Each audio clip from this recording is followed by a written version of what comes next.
Warning! Full game spoilers ahead! Now, a few days ago, Mojang released Minecraft Dungeons. I was really looking forward to this game, so I started playing the game, and it was pretty good. My expectations were pretty high though, because I was hoping Mojang would learn from their past side game failures and make a better game. So, here's my Minecraft Dungeons review.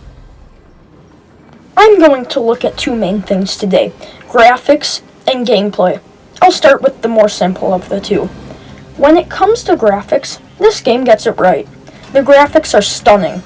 They are just like the classic Minecraft. Who could be upset? Honestly, I didn't expect any more or any less. I expected and was prepared for a game that looks like Minecraft. I mean, when we got the trailer and early footage for the game, that's what it looked like.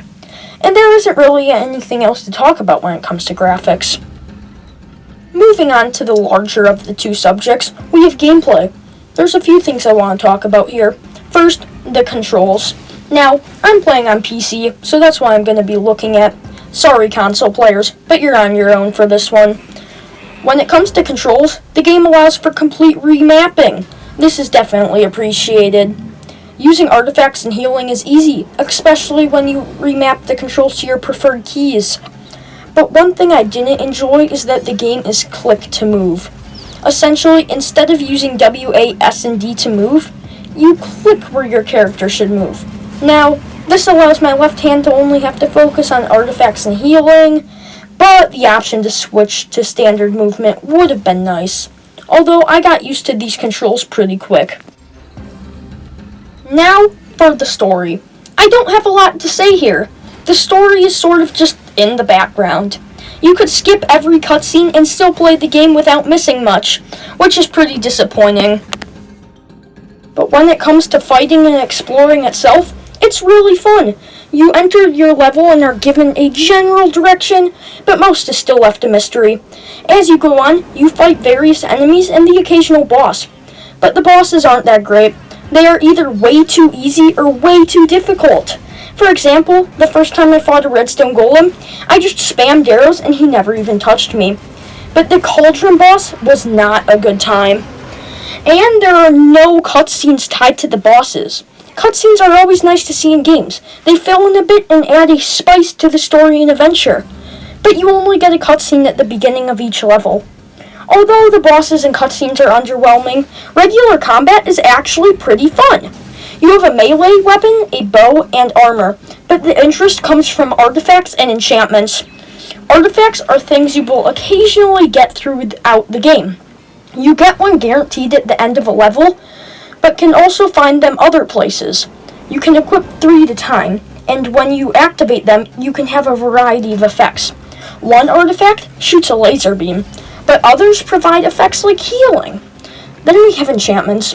When you level up, you get skill point. You can then use said skill point to enchant your weapons and armor. You can have up to 3 enchantments on something, but not all things have 3. Some only have 2 or 1. You can bring an enchantment all the way up to level 3. They provide passive effects that you don't have to worry about activating. I only have 2 problems with this game. My first problem is that crossplay wasn't available at launch. My friend and I weren't able to do our first playthrough together, but that isn't a huge problem as it will be added later. The big problem is that, well, the game's really short. There, I said it. There are 10 levels counting the tutorial level. Now, this game is only $20, so it's not like you're getting cheated out of your money.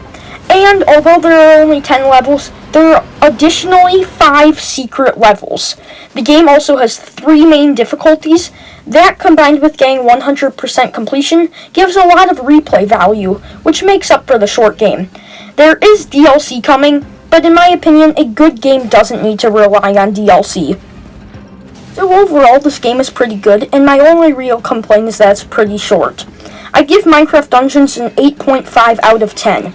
I really liked the game. It's short, but has really good replay value, which makes up for its length. And it's only $20 at launch. Now, it's nothing like Minecraft. The only similarity are the looks. But if you like Minecraft, or just video games in general, I would definitely suggest getting this game.